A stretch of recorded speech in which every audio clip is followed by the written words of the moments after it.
Ibu sedih lah bila tengok bangsa-bangsa kita berniaga. Macam tak cerdik sikit lah nak. Memang kalau itu perkara yang you suka,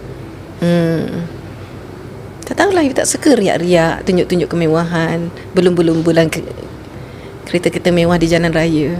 Anak Cina tak buat kerja tu nak. Dia pun usahawan power ya kat Malaysia banyak. Very young. I know them. I know their groups. Tapi sangat berbeza. Okay. Ibu malu nak mengaku itu grup-grup orang Islam. Allah tak ajar kita macam tu.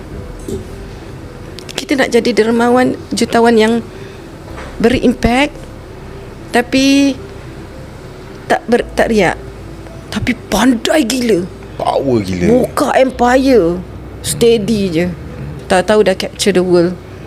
I want that. So ibu kena bangkit, ibu kena wujudkan BSS-nya tribe, yang mana mereka adalah semua jutawan yang cerdik, tenang, tak riak. Tapi kita tahu dia kaya. Kalau katanya dia ambil gambar nampak kita mahal, tak apa. Tapi bukan dengan sengaja nak konon-konon bawa, mengata-kata nak beriak-riak. Dia tengok niat. Orang nampak you masuk rumah you besar, bukan dengan itu rumah dia. Tapi kalau saya saja bergambar nak tunjuk dia nampak dua perbezaan tau. Satu saja nak menunjuk, satu memang dah tu rumah dia. Baginda Rasulullah sallallahu alaihi wasallam, pedang terbaik, kuda terbaik is like our handphone and our car. Tapi untuk tujuan mengembangkan agama Islam, war, or going to different state berdakwah, are we doing that for that? Now ibu nak tengok ibu background accounts, ibu tahu numbers.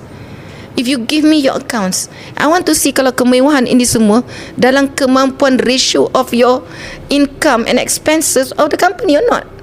Whether you punya reserve cash flow cukup untuk for your sustainability, governance and growth, tak.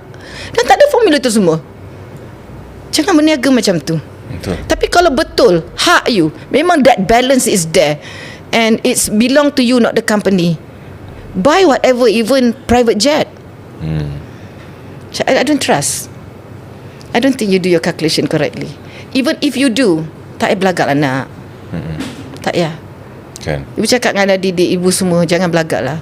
Ibu ada anak didik yang pernah buat 400 juta entering into 82 countries. Ibu pesan, dia orang pun dengan big, they started dengan ada big cars. Orang muda berlumba-lumba kat jalan raya ni. I stop them, said don't. Malu ibu. Dia orang pun dah macam makin dewasa, dah semakin faham. Macam kelakar pula dia buat kerja tu dulu. Dulu budak-budak kot. Yelah, janganlah sampai orang kata bagai kera mendapat bunga. Dia macam cultural shock tau. Dulu